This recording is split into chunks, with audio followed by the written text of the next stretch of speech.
அம்பேத்கரோட பயோகிராஃபியாக அது வரப்போகுது அப்படின்னு நம்ம பார்க்கும்போது எடுத்தோடனே அம்பேத்கரோட பயோகிராஃபி அப்படின்னு நம்ம பார்க்கும்போது தனஞ்சயன் கீர் அவர் எழுதுனது தான். ஸோ அந்த தனஞ்சயன் கீர் எழுதுனது வந்து எப்படிப்பட்ட ஒரு பயோகிராஃபியாக இருக்கும்னா, அம்பேத்கர் பொது வாழ்க்கைக்கு உள்ளே நுழையும் போது மாபெரும் இன்னொரு தலைவரும் உருவானார் அப்படின்னு சொல்லிட்டு அவர் கோட் பண்ணக்கூடிய தலைவர் யாராக இருப்பார்னா சாவர்கராக இருப்பார்.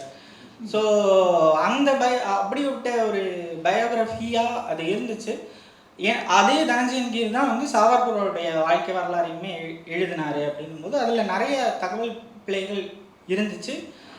ஸோ அதுக்கப்புறம் வந்து கெயர்மோடே வந்து மராத்தியில் வந்து நிறைய ஒரு கிட்டத்தட்ட நிறைய வால்யூம்ஸில் கெயர்மோடே எழுதியிருந்தாப்புல. அது மராத்தியில் இருக்குது. அது இன்னும் இங்கிலீஷில் டிரான்ஸ்லேட் செய்யப்பட்டுருக்கு. விஜய் சுவாடே அப்படிங்கிறவரால் அது செய்யப்பட்டுருக்கு. அதுக்கப்புறமும் வசந்த் மோன் அப்படிங்கிறவர் ரொம்ப முக்கியமான ஒரு ஆளாக பார்க்கலாம். அவர் வந்து 90ஸ்க்கு அப்புறம் அம்பேத்கரோட நூற்றாண்டுகளுக்கு பிறகு தான் அம்பேத்கரோட நிறைய நூல்கள் வந்துச்சு. வால்யூம்ஸ் நிறைய தொகுப்பு நூல்கள் வந்து வெளியாச்சு. அதுலேயுமே நிறைய தகவல்கள் இருக்குது. அதில் முக்கியமான பணியை செய்த வந்து வசந்த் மோனோட நூல் வந்து ஒரு முக்கியமான ஒரு பயோகிராஃபியாக இருந்துச்சு. ஸோ இந்த மாதிரியான பயோகிராஃபிகளை எல்லாத்தையுமே தாண்டி கடைசியாக வந்த அசோக் கோபாலோட பயோகிராஃபி வந்து ரொம்பவே ஒரு முக்கியமான பயோகிராஃபி. அது வந்து ரிஃப்ளெக்டிவ் பயோகிராஃபி அப்படின்னு நம்ம பார்க்கலாம்.